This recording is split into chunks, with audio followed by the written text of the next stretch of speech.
Want the reward? Do the damn work. Challenge yourself. Inspire change.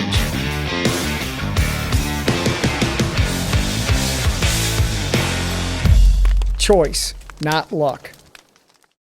What's happening, everybody? Todd Crandell with another Racing for Recovery / Ignite Euphoria podcast. And I'm going to use the word honored because I'll get back to that. I am honored to have one Mr. Jeff Kopp with us today. How are you, sir? Honored to be here. Good. That word honor, what does that mean to you? Honor to me denotes respect for something or a set of principles. It means that you're proud to be a part of something. Honor to me means that you can say something and have respect for what you just said. It's interesting. When I do these, they're not scripted. I just let them rip, right?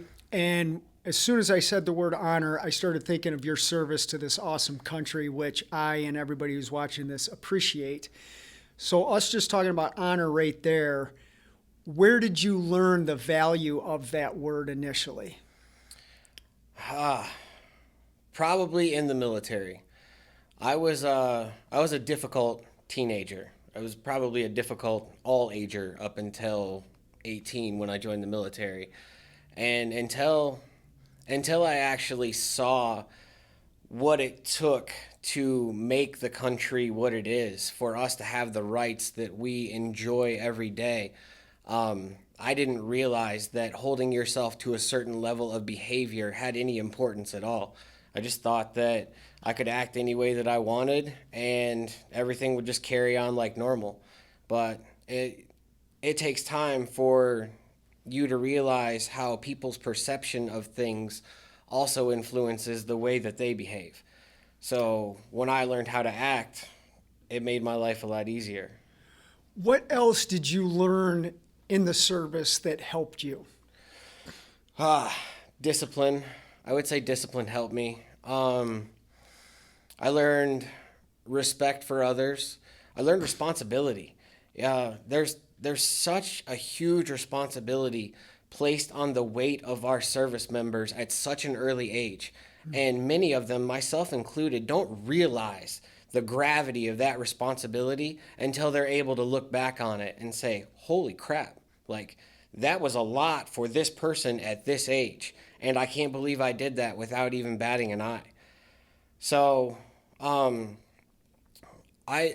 learned those things, but then after I got out, I kind of had like Catholic school syndrome, like I was made to adhere to all these rules for so long that when they no longer existed, just kind of lost my mind. Is there anything that you, and I'm not looking for great details in this, Jeff. I'm tying that into what we're going to be talking about with Racing for Recovery. I'll say it this way. Are there any emotional hardships that you endured while you were in the service? To be honest, I really didn't go through anything that was incredibly traumatic except for frustration with bureaucracy. But other than that, I didn't have like anyone close to me die. I wasn't in any combat situations. I fixed airplanes. So the most traumatic thing that happened to me was pulling a part off a plane and the warranty expired in like 1976. I was like, people are flying with, okay. Right. Okay, there's your sarcasm coming out. So let's shift this into when I first encountered you at Racing for Recovery. And if I'm not mistaken, I believe it was at a Thursday night meeting when your mom was with you, correct? So let's talk about what led you, and this is where you can talk about your backstory a little bit, what led you to having a seat at a Racing for Recovery support group meeting? Honestly, I was in jail. And they came to me and they said, look, we're offering you this avenue to correct something that you've done, and if you do this, we will wipe this off your record. That's what put my butt in the seat. But I haven't been forced to come here for the last 11 months, and still I come because I found something here. Like, this place brought an understanding to the life that I had been living before, and a framework for the life that I wanted to live that I didn't think anybody would ever be able to present to me. Let's talk about the life you were leading before. How did that happen? Why did that happen? So my addiction started honestly, if an addiction can start honestly. I had an elbow injury following the military, and I went to the VA hospital, and instead of physical therapy or surgery, they threw Vicodin at it. And I was able to renew that prescription without visiting a medical provider or without having a analysis of my elbow done for 3 years. And then the opioid epidemic started to become mainstream news, and they just cut it off cold turkey. One of my friends saw what I was going through. It was like 80 degrees outside, and I had a hoodie on. He's like, "Man, what's going on?" I'm like, "I'm freezing, you know?" I was like, "I'm sad. I'm tired. I can't get out of bed." He was like, "Bro, it sounds like you're going through opioid withdrawal." And I was like, I don't know what that is, but he introduced me to street opioids, you know, getting them from your street pharmacist. And that's how I started. And in the beginning, I absolutely had it under control, or at least didn't let it affect my finances and taking care of the other areas of my life that I considered an adult obligated to take care of. And again, you can disclose as much as this as you want. Do you recall when that shift took place where it did start to get out of control for you? I wouldn't say there was like a hard line that I jumped from one side to the other, but I can definitely say that I started needing them to start off my day. I started needing them to go to bed at night. I started getting withdrawal symptoms 4 to 6 hours after taking my last dose of whatever I was taking. And that addiction switched from pills and pharmaceuticals to heroin when my addiction started costing $120, $150 a day. And the people that I was working for had no problem paying me in drugs so that I could keep working. Number one, they knew it made me work harder. And number two, they bought them for a cheaper price than they were giving them to me to cover a debt for. So it was a win-win for them. Is this back when you were doing carpentry stuff, or? Yeah, when I got out of the military, I started remodeling houses on a regular basis. I did that honestly for a while, but then the people that I got my drugs from said that they were having houses fixed up, and I was like, well, that's a win-win. You know, I'll get half of my money from them, half drugs from them, and then I'll just move forward from there. And that's how it. I never really had to experience the week-long withdrawals that I hear so much about, because my hands were my currency. So as long as somebody had a project for me to work on, I had drugs in my system. So for me, that was the ultimate. I was like, yes, you know, like as long as I'm physically able, I never have to put these down. So when we're going back to the values you learned in the military, and these are questions as we're talking, and I've never talked to you about this stuff before. I'm just getting to know you even more than what I'm fortunate enough to know already. Back to the military stuff that you acquired, was there ever a thought in your mind, or were you cognizant of those values you had there, and as you were maybe losing them as your addiction was escalating, or was that not even an issue at all, or what was that like? So I definitely had spats of guilt that I would be overcome with, but a lot of them would align with whenever I was going through whatever period of withdrawal I would have to go through. Like I said, the withdrawal half-life for a Percocet is much shorter than for heroin. Once, for me anyways, it was like 4 to 6 hours after I did one, I would start to experience those withdrawal symptoms. So if I didn't plan correctly, I would be 3 o'clock in the morning waking up out of bed and have to wait until 8 o'clock in the morning and be up that entire time going through that withdrawal period. Well, when that was happening, there's a heightened sadness that I experienced, and the world just felt more depressed. So during that period of time, I for sure felt guilt and felt like I betrayed a way of life that did me correct for so long. And as soon as I would do more drugs, it was like that stuff would go away. I wouldn't feel guilty about anything anymore. During this, that's an interesting mindset that I think everybody who's had addiction can relate to in some capacity. Were you thinking of seeking help of any kind during this time? Did you realize I need help, and did you do anything to get it at that time? So I think that not until probably like 2.5 years ago did I ever consider myself bad enough to need help. And when people around me, this like a red flag that should have punched me in the face like a airplane crashing into my head was when the person I got my drugs from was like, "You need to go to rehab, man. Like I don't even want to sell you drugs anymore. You need to go to rehab." That should have been like the reddest of flags. Yeah. But I ignored that and I just kept moving forward. I'm like, "No, you just don't like dealing with me and whatever."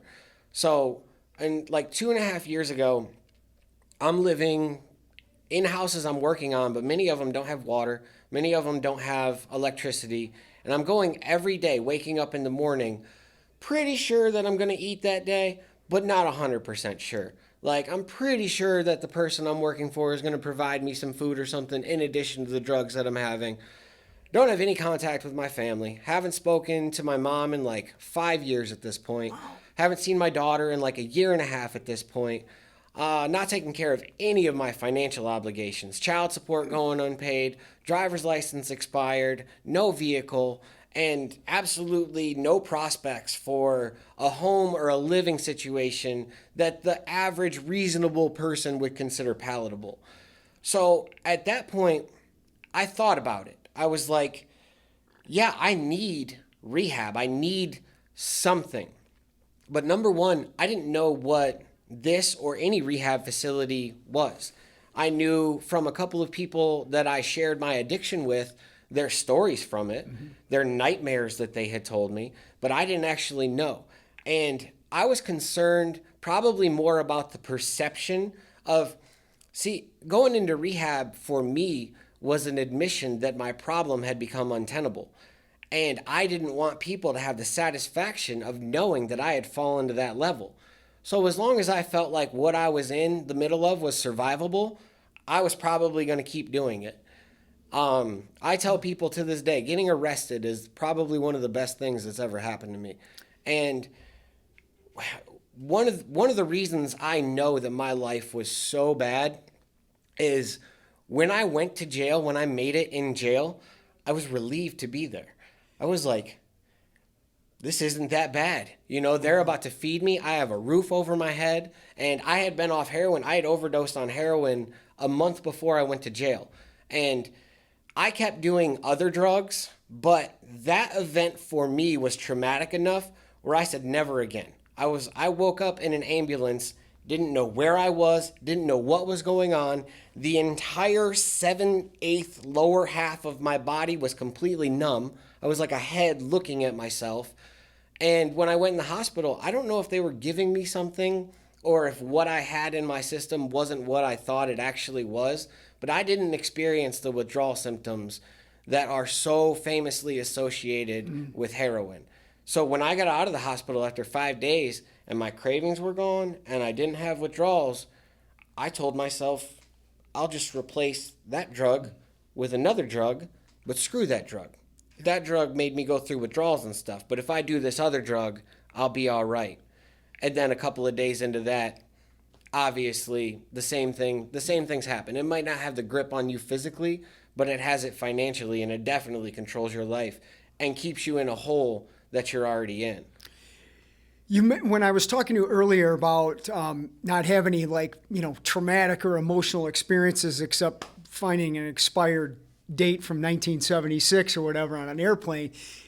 Do you think, or I guess, did you experience any of those emotional hardships during the addiction that had an impact on you? You mentioned not seeing your mom for 5 years, your daughter for a year.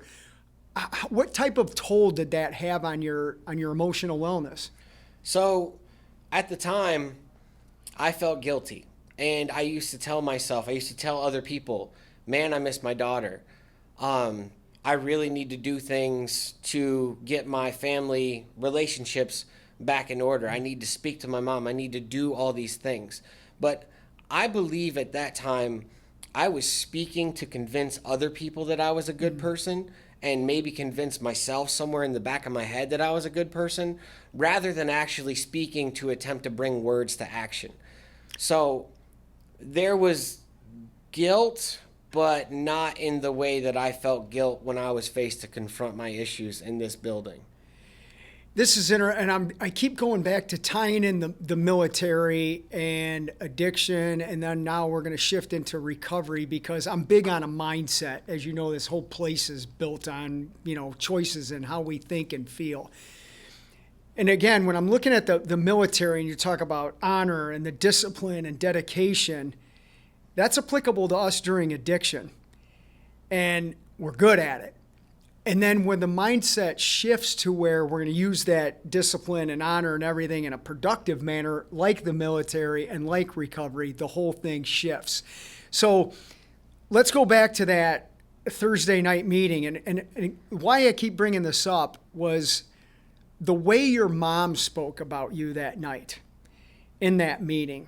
I remember sitting there, and I think I might have even said this to you at the time, but I remember sitting there thinking, I hope this awesome guy is feeling the passion that his mother has for him. And I think I did say something to you about it at that point. Like, are you listening to this lady or whatever? If you didn't hear it, it's because you had that dumb Pittsburgh Steelers sweatshirt on, but we'll let that go for a minute. But talk about like what it was like emotionally coming in here and having your mom actually be there as a support system at that time. So my mom brought me up to be a Steelers fan. Oh, I liked her up until this. Like you, one of the first parallels that I drew with recovery was military service. I was like, this is very similar. You have to remain disciplined to this, and you have to respect the process, and you have to admit that your way doesn't work to accomplish this goal, and another way is necessary. So every single time, and I mean, it's been a long time. I've told this story a lot, and I did not want to get mad at you while I was in here, but I will probably cry, and that's your fault. Good. And I'm gonna blame that on you. Is it easier knowing I'm wearing pants like you asked me, though? Yeah, I just wanted to know the comfort level we were supposed to have in here. So, when I came in here, I had spoken with my mom about this, but a lot of what came out in that room hadn't actually come out to me yet. It's similar to when you go to a concert or when you're in a group of people. That collective similar energy has an impact on people that is indescribable. You get in a room full of love and you feel the love. You can. And you get in a room full of people that are dedicated to the healing process, and all of us, like, you get more dedicated than you maybe were individually. And that's why the groups in these places have such power and authority. Yeah. So when my mom started speaking and I heard that stuff come out of her, and I had just done so many shitty things for so long, and to hear that she was still right there by my side. That if I didn't feel guilty before, I did then. But it wasn't that she was speaking to make me feel guilty. It's just the weight of my actions had all come and pressed on me at that moment. Because for as angry as I wanted to be, her love was always there to overcome that rage. Dude. Hey, that's that's heavy. And this is when I think of you, I instantly think of that meeting that night. You know, you guys sat right to my left, kind of up in the front or whatever. And I've done a few of those Thursday night support group meetings. And I remember sitting there thinking, this is what this whole program is based on. A mother to have an opportunity to come in and help her son who has an opportunity to come in and get a life, which beautiful. Now this is where this is all going to get good. So I'd like to know first where your mindset was at that, and the reason I'm asking you this is there's a lot of people who get forced into doing some type of change. You had mentioned that this was an option while you were incarcerated. Talk about the mindset you had. Were you ready to change, or were you just looking, hey, this is the quickest way out of here? So, like I said earlier, I tell this story a lot too. When I was in jail, that's when my mom came to visit me. I hadn't spoken to her in 5 years, and it would have been really easy for her to kick me while she was down. So there's a couple of different parts that brought me here. Number one was my bunkmate while I was in jail. His name is Ray. And to this day, I feel like he was an angel that was put there to steer my life in a direction. The CEO up at the counter said, "Cop, your mom wants to be put on your visitation list." And without batting an eye, I said, F that. And then I turned around and started to walk back to my bunk. And as soon as I turned around, he was staring right at me going, and I went, what did I do? He goes, let that hate in your heart go. He's like, wow. What's the worst she's going to do? Come in here and tell you that you've done wrong? You did do wrong. He's like, hear what she has to say. So I turned around and I said, yeah, put her on the list. And she came and saw me the next day. And she wasn't interested in correcting me for what I had done. She literally came in, showed me pictures of my daughter, which, like, I cry a lot. I'm an emotional dude. Yeah. But, like, one place I did not want to do that was in jail. Yeah. So she's showing me pictures of my daughter, and you don't actually have visitation anymore, like person to person. You do it on like a computer screen, but it's not that far off to the side of the main population. So people can see you. She's showing me my daughter, and all she wants to know is, how can we fix this? What can I do to make this better? And I was like, well, you know, just you being here is making this better. I asked her to put $10 on what's called your books, where you get like money for commissary and food and stuff in there. She put $50 on it and left. The day before 2 days before she had arrived, me and another member of this program, Tony Boyd, yeah, we were in jail together. And we both turned down the program that they offered us the first time we went up there. But we went back into jail, and we were in jail for a week. We started talking to each other.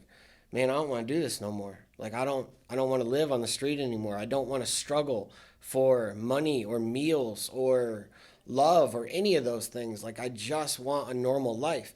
So we had mutually agreed, and it's funny, we graduate the same day. We did all this stuff together. We were roommates over in the hotel. Like, it just seemed like our paths were destined to meet.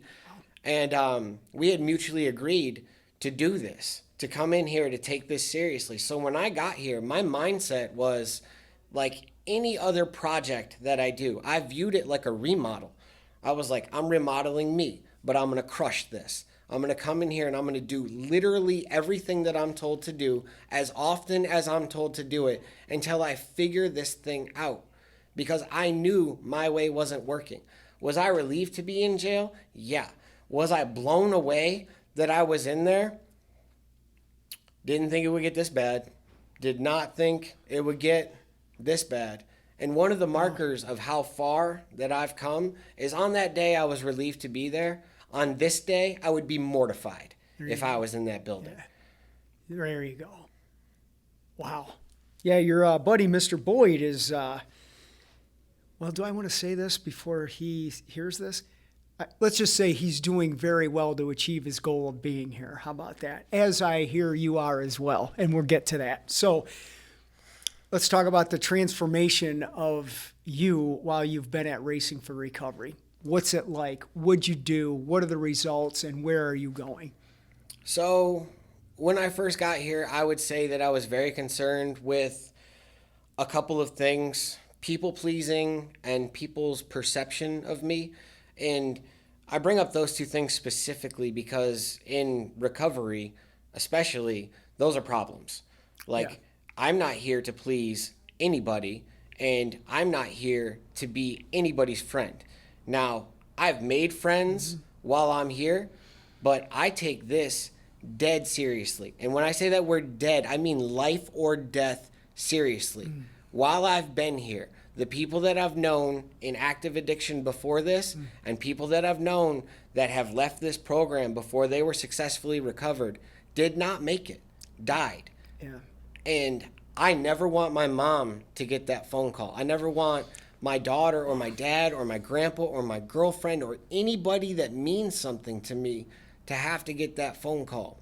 But that external drive was only a portion of what made me want to do what I came in here to do. I wanted to just live. And I always viewed sobriety as a vessel for a successful life, because I didn't want to wake up every day and need a drug to survive. I didn't want to wake up every day and have to hand over my money for something just so that I could function that day. And I knew that I had the drive, the intelligence, and just the overall desire to have a successful life. I just didn't have the mental capacity, like the tools to do that. The way I was doing it wasn't working.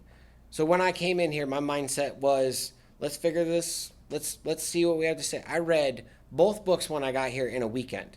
I read your first book in 3 days after that weekend because I was starving for the information that I could use for a successful life. The passion that you are speaking with right now, it's like that's what Racing for Recovery means to me. Just sitting here listening to, I'm like, we think it's not, 3 words are on our t-shirts: empathy, humility, and gratitude. I'm grateful just to sit and talk to you like this today and listen to the passion coming from you. Let's get into specifics. Like, what is it that Racing for Recovery and the people here showed you that you did that has really helped you be the awesome dude that you are? Number one, I would say find your trauma. Yep. And the trauma isn't necessarily, for me, a specific event. It's a collection of events that added up to something that became untenable. Number two is do the things that you're uncomfortable doing. We have a lot of cliches that come out of the rooms in this building, and I'll be one of the people that gives them the most shit that you'll hear walking through the halls, but they're good for a reason. Yeah. Whatever one sticks, whatever one makes you remember, what that cliche is designed to make you remember, is the one that you use. And the one that I love the most is nothing changes if nothing changes. If you don't do anything different, you're going to get the same results that you got before. And the other thing was, take this seriously. You know, you have to make yourself vulnerable. You have to share things that are uncomfortable, and you have to confront the truth with full-fledged honesty. You have to say things that are actually affecting you before you can develop a plan to mitigate those things to the point where they don't affect you anymore. And those were, I mean, it's 1,000 things. Empathy was a huge one. I'll never know what it's like to be pregnant. I'll never know what it's like to give birth. But I can tell you from the collection of stories that I've heard from people that have gone through that, that is not cool. It is not a pleasant experience. And I do not want to go through that. So just because somebody says something is difficult to them, and I might not find that same thing difficult, doesn't mean it's not difficult to them. Same thing for me. Another thing that helped me out, another thing that was huge here is relatable stories. You know, seeing somebody in a similar situation that's going through something where I'm like, well, if he can, you know, if they can do it, I can do it. And then I tell people the same thing. If I can do it, you can do it. Trust me. I can't juggle. I don't know how. I've never done a Rubik's Cubes without taking the stickers off and putting them back on in the right order. So if I can do this, you can do this. Where did or when? Again, your sarcasm and sense of humor are there. It's awesome. When did that start to come back out in recovery, and did you look at that gift in a different manner? So I was really worried about a couple of things when I started recovery. I write poetry a lot. I write music a lot. And I was worried that without that emotional upheaval, I wouldn't be able to write things with the same beauty that I wrote them before.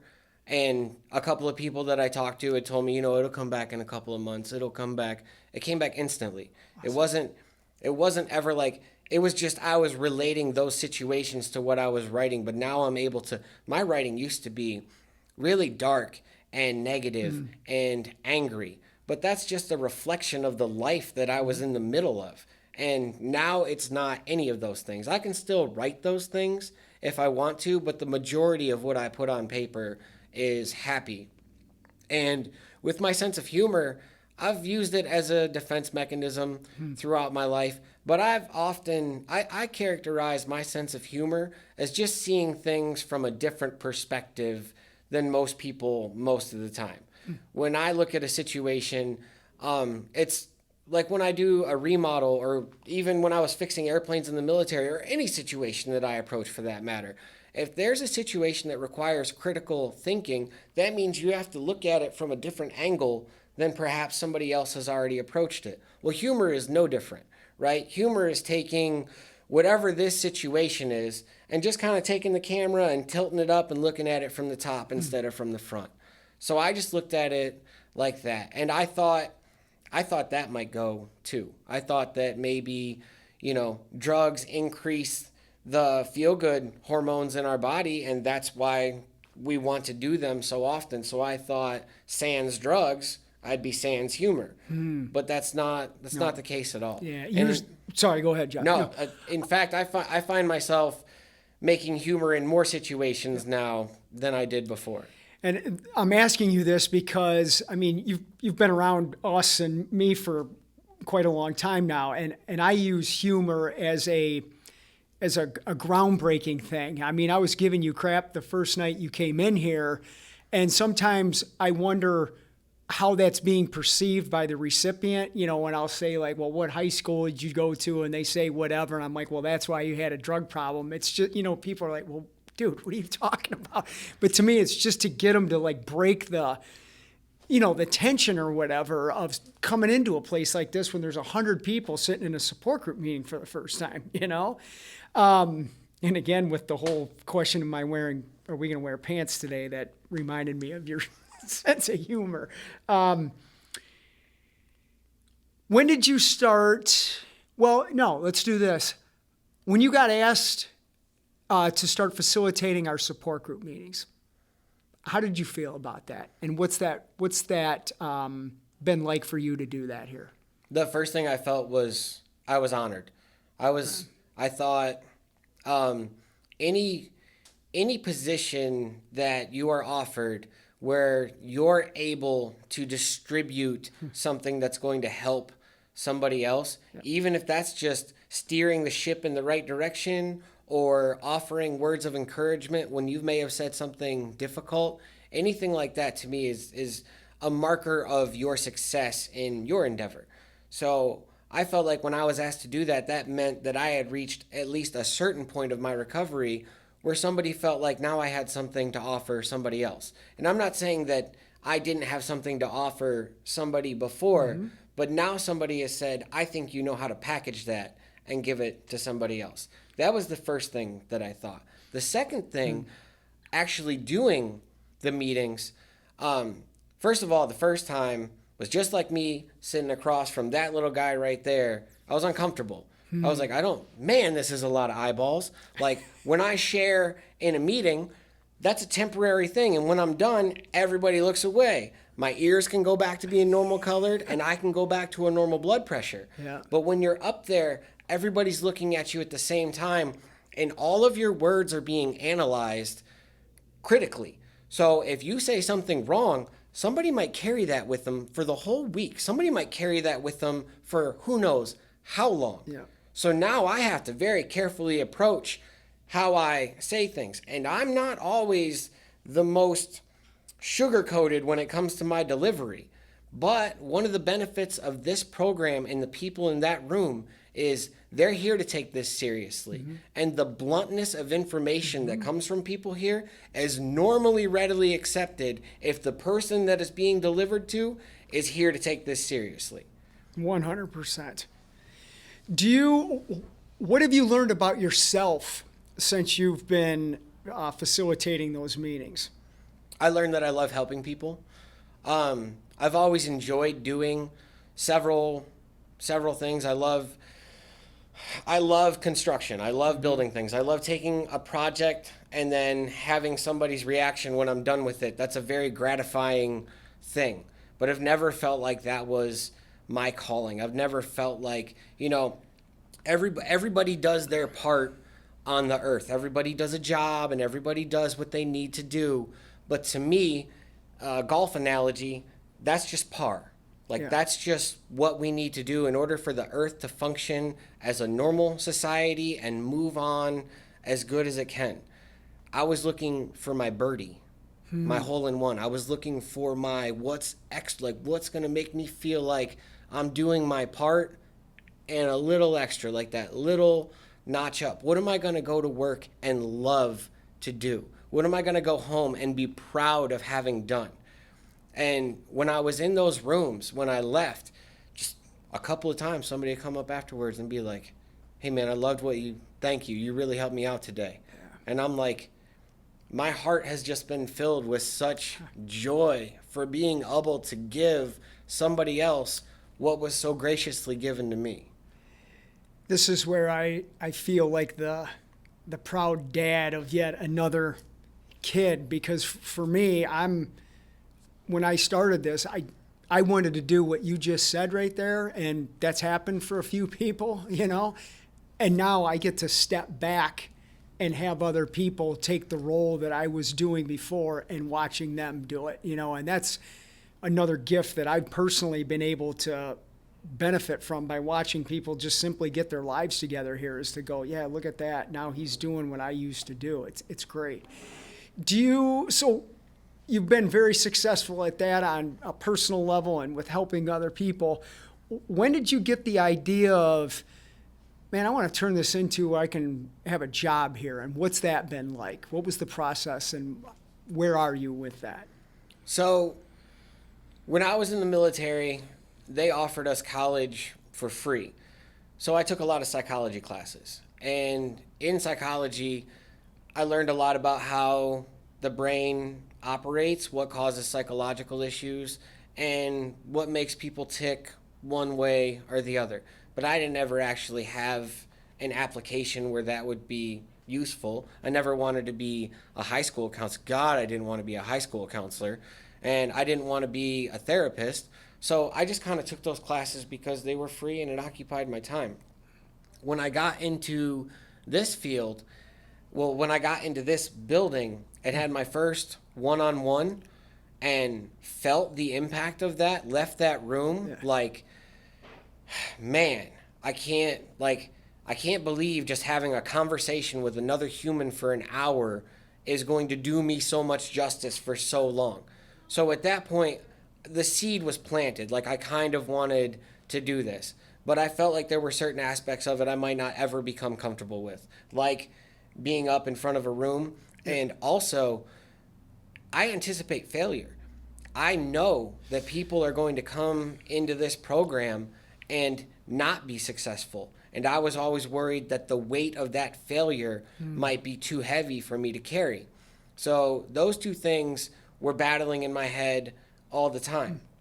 But when I got back to doing houses and saw that without drugs, your finances don't have to be as hefty as you think. Like when I'm spending $150 a day on drugs, this is like $1,000 a week. That's a $50,000 job just to pay for your drug habit.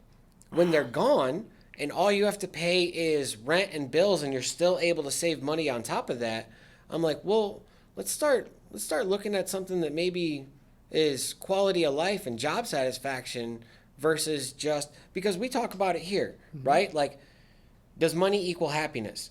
Money doesn't necessarily equal happiness, but you need money in order to live and be happy. So there is a threshold there that needs crossed, but once it's crossed, why not do everything in your power to make everything else in your life as good as it can be? So like you start to get some feel good. I got addicted to that. I got addicted to wanting to feel good for the rest of my life. And doing that through an emotional, mental means is the best gift that I've ever been given. So I've been talking to Dan about where you are and stuff, but you're close to like coming on with us, right? Oh yeah. I'm sorry. So this camera makes me black out a lot, and I kind of forget like where I am in the middle of answering a question. That was in the queue, and it just like fell off the back. That's okay. I completed my CDCA programming or course. Yeah. And by the way, I got 100% on all 13 sections. Awesome. So all I need to do is just wait until I believe it's next week.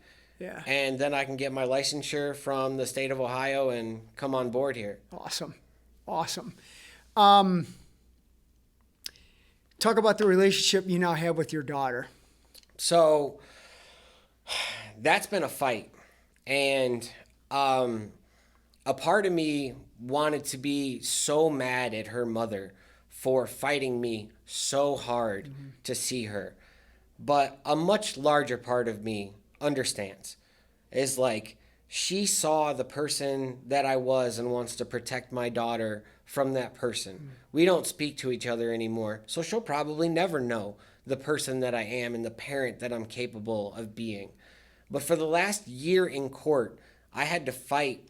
We went to a trial, like a legitimate full trial, just for visitation. And I was awarded that May 4th. I just saw my daughter for the first time in 3 years a week ago. Wow. And that was... So I went in trying not to have any expectations, and I didn't know how I would feel afterwards, but I tried to anticipate some of the questions she would give me so that I could give her answers that were true, but put in a vehicle a 7-year-old could understand. And when I went in there, none of the questions that I anticipated came up. None of what I thought was going to happen, good or bad, happened. And it was bittersweet. I have a lot of relationship building to do with my daughter, and I have a lot of time to do that. But I take solace in the fact that I'm now the human being I need to be the father that she needs. Beautiful.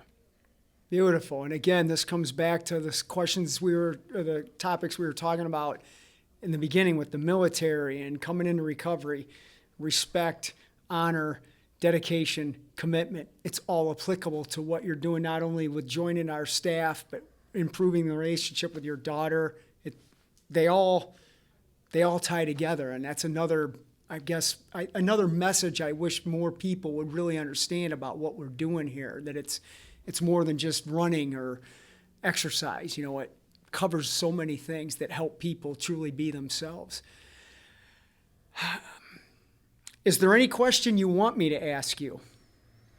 I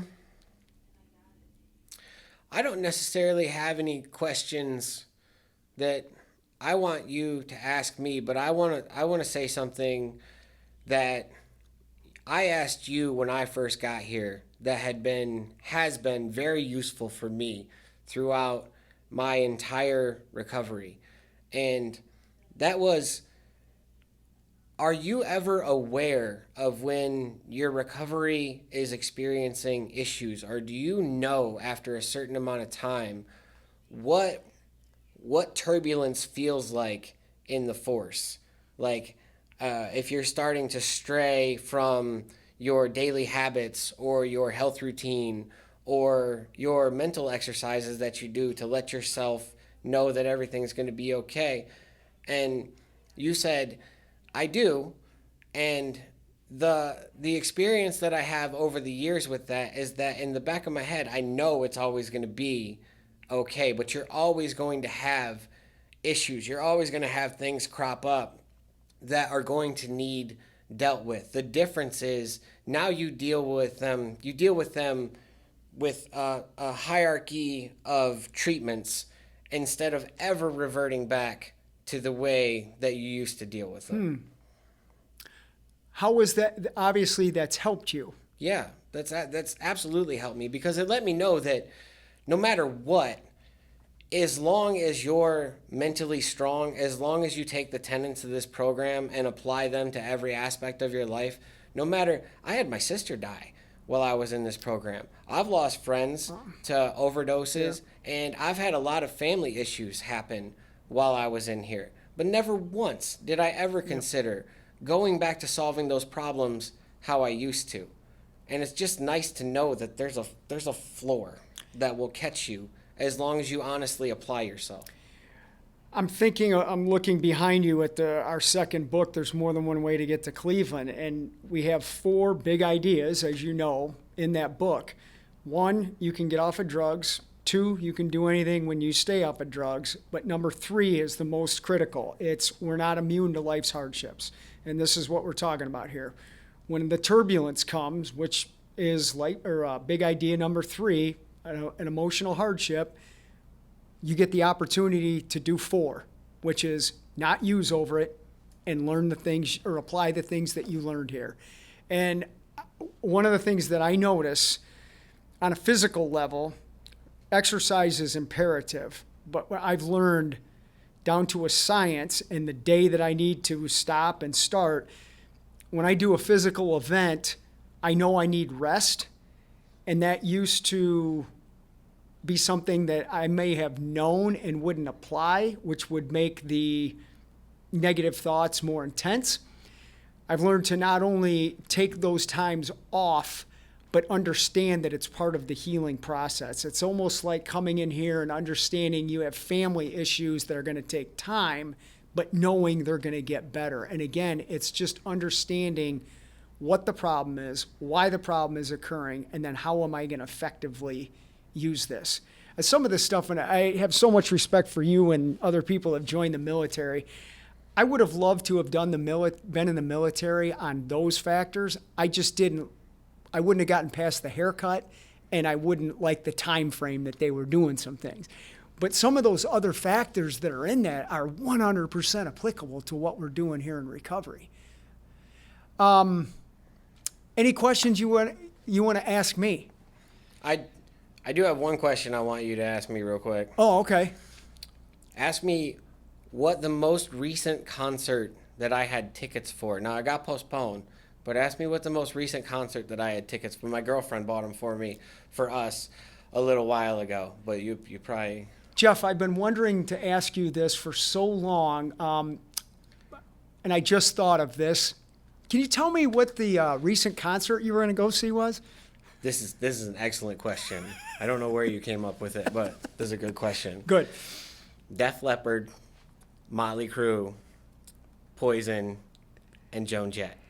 And which city are you going to that in? It was supposed to be in Detroit on July 10th, but it got postponed. So we will be going to that together because you will be working here and we will be going to that. Yes. So speaking, since I asked you that great question on my own, you were talking about the feel-good stuff earlier, and I wanted to say, well, is Dr. Feelgood your favorite Motley Crue song? Okay, so the reason I brought this up to you is the reason you brought this up to me is I used to give you a lot of crap about the questions always being about like Motley Crue or Def Leppard or Brett Michaels or something like that. Right. And I knew very little about those bands. So when I found out she had gotten those tickets, just like I do for anything else, I started studying.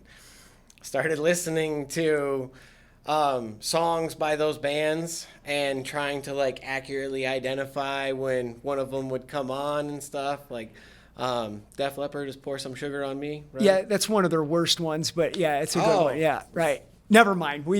I'll give you a pass on that one. Awesome. You and Eric have that in common. Yeah. This is so what I hear you saying then is you found the most important thing in sobriety, and that's the love of Motley Crue. If that's number one, then I'm up to number 2 right now. Okay, all right. I love it. I'm I working love on it. that one. No, we'll definitely go to that. And then when you see them there, you're going to, just like in drug addiction or anything else, you're going to be like, Todd, where else can we go see these guys? And I'll say, Jeff, well, there's many cities in this beautiful country that you defended. Which one would you like to go to? I hear they're also in Cleveland July 3rd. Well, it was supposed to be July 3rd. I don't Yeah. know if that got postponed also. We'll be there probably too then. Yeah, that's beautiful.